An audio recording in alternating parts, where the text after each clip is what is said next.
Berikut ini adalah tugas besar dasar Sains Tumbuhan 2 Biologi ITERA tahun ajaran 2020-2021.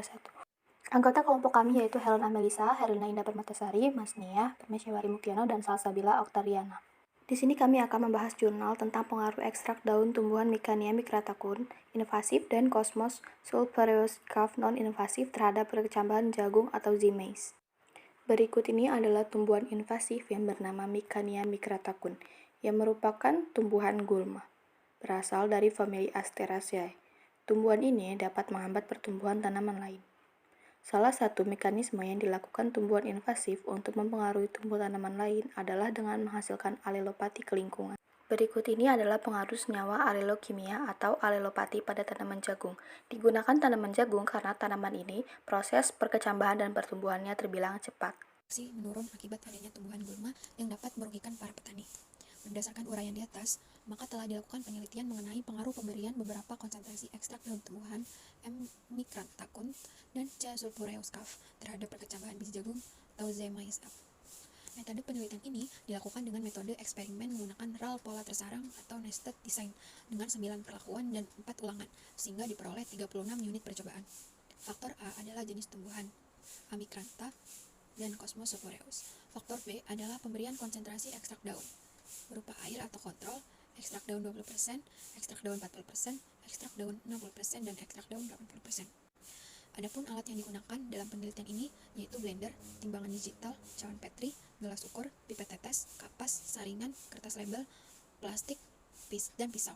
Sedangkan bahan yang digunakan dalam penelitian kali ini berupa biji jagung, daun M. micrantha, daun C. sulphureus, dan aquades. Cara kerja pembuatan ekstrak. Yang pertama, masing-masing sampel daun M. micrantha dan C. sulphureus digunakan sebanyak 100 gram dan dicuci sampai bersih. Setelah itu, daun dikeringkan selama 7 hari. Kemudian daun di blender sampai halus. Daun yang sudah di blender tersebut diekstraksi dengan 1000 ml aquades di ruangan selama 24 jam. Kemudian, ekstrak disaring dan diambil filtratnya.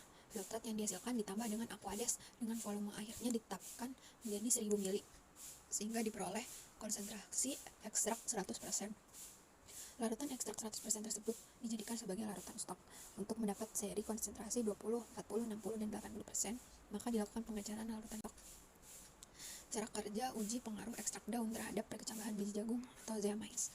Pertama, disediakan 360 biji jagung dan diletakkan pada cawan Petri yang berisi kapas sebagai media perkecambahan.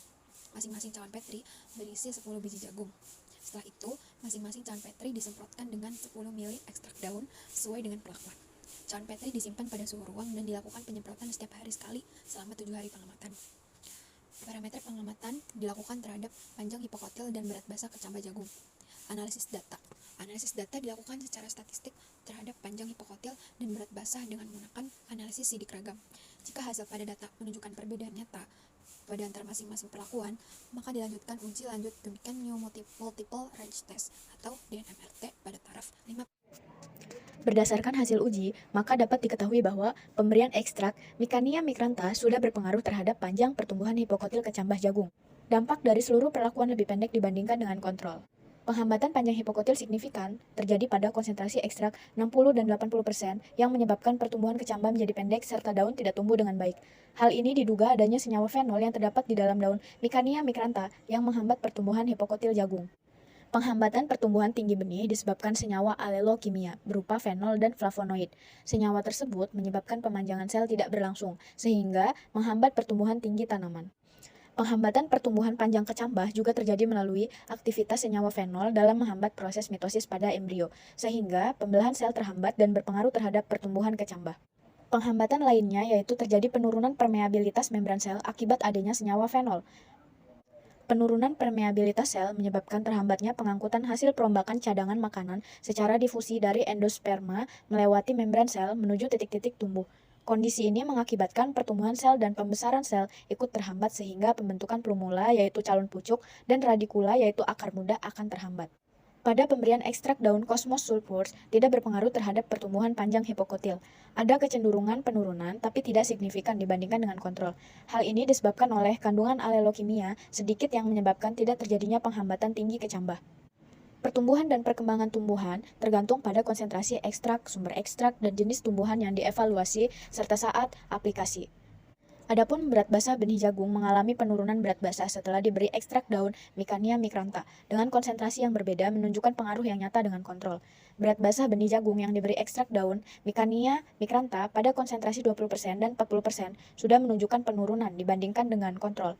Berat basah benih jagung yang diberi ekstrak daun Micania micrantha pada konsentrasi 60% dan 80% menunjukkan penurunan yang lebih maksimal dibandingkan dengan kontrol. Penurunan berat basah karena senyawa alkimia menghambat pembelahan sel-sel akar tumbuhan, menghambat pertumbuhan dengan mempengaruhi perbesaran sel tumbuhan, menghambat aktivitas enzim, menghambat respirasi akar, menghambat sintesis protein, dan beberapa senyawa alelopati dapat menurunkan daya permeabilitas membran pada sel tumbuhan. Konsentrasi tertentu, senyawa alelopati dapat menghambat dan mengurangi proses utama tumbuhan. Hambatan misalnya pada pembentukan asam nukleat, protein, dan ATP. Jumlah ATP yang berkurang dapat menekan hampir seluruh proses metabolisme sel, sehingga sintesis zat-zat lain yang dibutuhkan oleh tumbuhan pun berkurang. Berdasarkan penelitian telah dilakukan, dapat disimpulkan bahwa ekstrak daun tumbuhan Micania micrantha atau tumbuhan invasif ini mampu menurunkan berat basah pada konsentrasi 20%, sedangkan pada ekstrak daun tumbuhan Cosmos sulphureus atau tumbuhan non-invasif mampu menurunkan berat basah pada konsentrasi 40%.